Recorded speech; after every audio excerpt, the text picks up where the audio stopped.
Hi, I had a mishap with my audio again, but I think I figured out what the problem was, so I'm going to attempt to do a voiceover. Here we go. This is the first card we made at my class last Saturday. It was inspired by a card by Susan Campfield. She did a Z fold, but I just did a straight embossed panel on the top. I wanted to make it a little simpler. This is what I give to everybody who comes. It's a packet with instructions on how to make the card, everything that they need to assemble it, other than what they need to die cut, stamp, emboss. So anything that they get in this packet, they don't need to bring with them. And I provide an envelope. So the instructions have what supplies I use, measurements, and directions on how to assemble the card. I like to what is that called? Emboss? No, crease. I like a crease for folding. I think it gives a crisper fold. So I'm using Blackberry Bliss and a stamp from the Greenery Lane stamp set that I'm going to stamp on this piece of basic white cardstock. I'm making sure that I've got good coverage. I'm holding the stamp down with firm pressure, but not too much pressure, and giving it some time for the ink to transfer. And then I close the ink pad because I will stick my fingers in it. I don't know about you, but I will. And then I like to clean my stamps right away because, again, I will stick my fingers in them. Now I'm going to use the 2-inch circle from the Stylish Shape dies to cut out the sentiment. And I did not have any tape on my embossing machine, so I have to pull some of that out, unstick it a little on my fleece, and then I always pull it and tear it into pieces that are smaller to get the most use out of it. I'm never going to run out of that roll of tape. So I'm taping it in place so that I can get it centered and it doesn't move while I'm die cutting.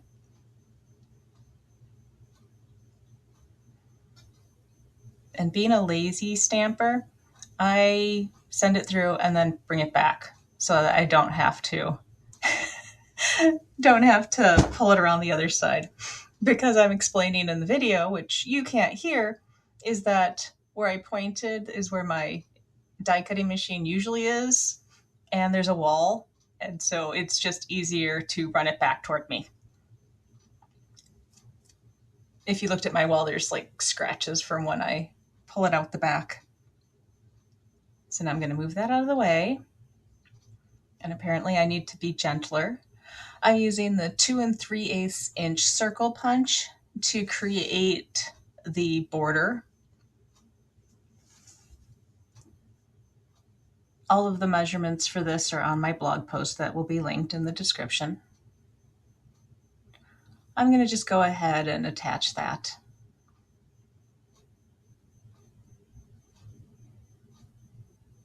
And we'll set that to the side. Now I'm going to work on the front of the card, or the background of the card, using the Stone and Vine 3D embossing folder. I always put labels on my embossing folders because, first of all, I won't remember what they are. And secondly, I need to know what plates, because sometimes they use the 2 clear plates, sometimes they use a specialty plate, and I'm also explaining that I like to line up my piece with the line on the bottom. Doesn't matter with this folder, but some of them have straight lines, and I would not be able to handle it if they were not lined up. So I'm going to move this off to the side for now, and then start putting the back panel together.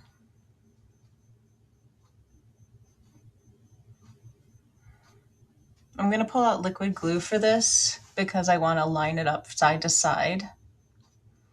And my fine tip always gets clogged, so I have pins in that eraser sitting next to me all the time. And apparently it's been a little too long since I've used it, or it's just too cold in Minnesota, and I had a hard time getting that cleaned out, which really threw me off. So I start putting the glue on the cardstock not where I wanted to put the glue. I figured it out, but now we have extra glue in the cardstock. It's okay.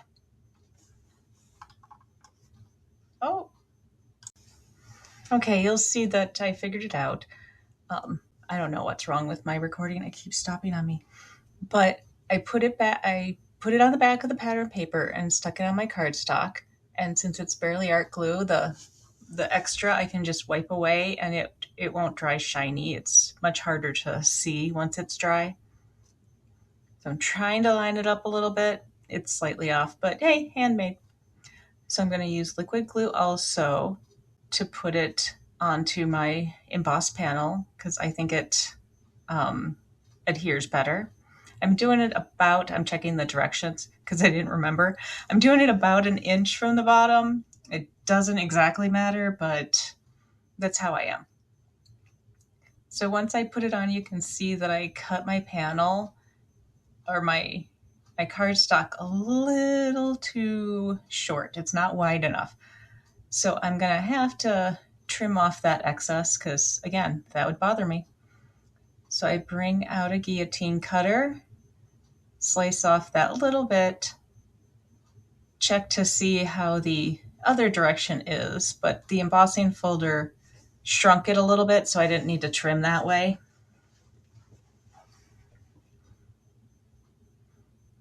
Clean up a little, and now I'm going to use the bigger nozzle end, or the other one with a bigger nozzle, so that I can adhere my embossed panel to my card base.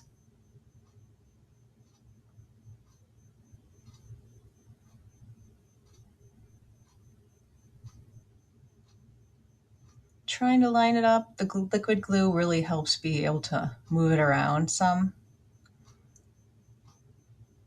And then I'm going to put a big stamp block on it to let it dry.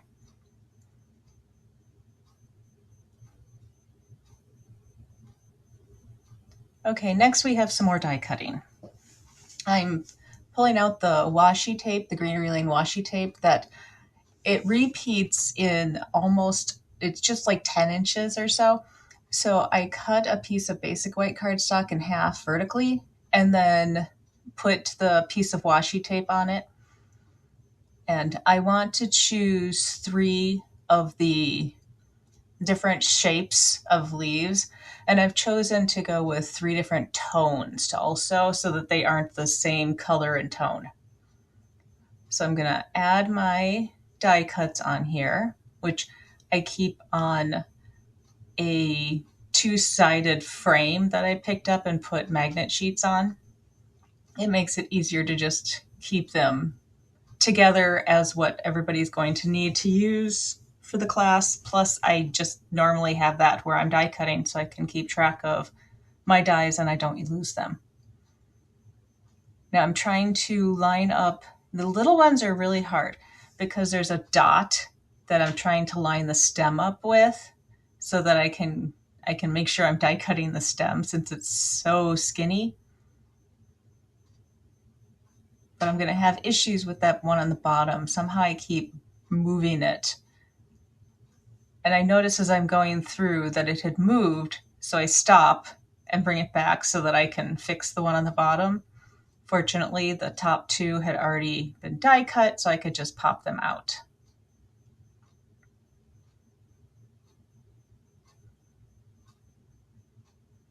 Okay, so now I'm going to try lining this one up again and hope that it doesn't move.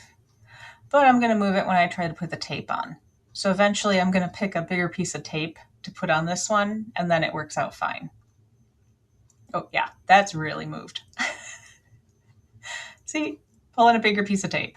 Sometimes I do need a bigger piece. Because the washi tape is really slick and you need a little more adhesive on the tape that you're using with it, or it will slide around. Okay, so now I have all 3 cut. Move the die cutting machine out of the way again. Sorry that every time I do that, it shakes the table and the camera. Just showing you what dies I was using for this. And now I'm going to start laying out the embellishments on the card. I can move the block out of the way. I'm sure the glue's dry by now. I'm going to put dimensionals on the back. And I think I explained that these are actually from a paper pumpkin, but you know, dimensionals are dimensionals. So I'm gonna lay it out where I put the sentiment there, and I'm gonna try and see where I want to put my leaves. I'm gonna get a mini dimensional to put behind the top of that leaf, just to give a little more dimension there. And I'm trying to figure out, and yeah, I totally would have hit one of the dimensionals behind it if I wasn't putting it on beforehand. So I'm setting it in place, and then I'm going to figure out where I want to put the other two, which I'm just going to follow what I did before because I liked that layout. Just that one can't be that far down. And then we tuck the little one behind. So now I'm going to start gluing things down. I started with the little one in the bottom just because it was easier to know exactly where that was going since it's in the corner. Hold it down for a little bit while the glue dries. Put my circle back in place so that I can see where I want to put the bigger leaf. Tuck it behind again, hitting that dimensional. And now I'm going to hold it in place, undo the backing on the mini dimensional behind it, and then so that I could stick it down, and then I'll put the glue behind on the bottom and hold that until it catches. And again, making sure it's where I want, and then try not to tuck that little one behind too far so I can still see it. Put some glue on it.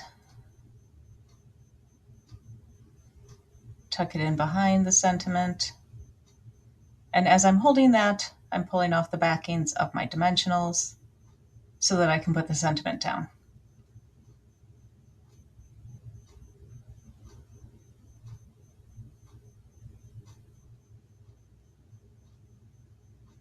Now it's time to put some bling on. I'm using the iridescent pearl gems. I like these because they can go with everything. You can color them to match any card you want with alcohol markers, but I wanted them white for this one. And I tend to do groups of 3, and I usually put them right around the sentiment to show it off. Thank you for watching.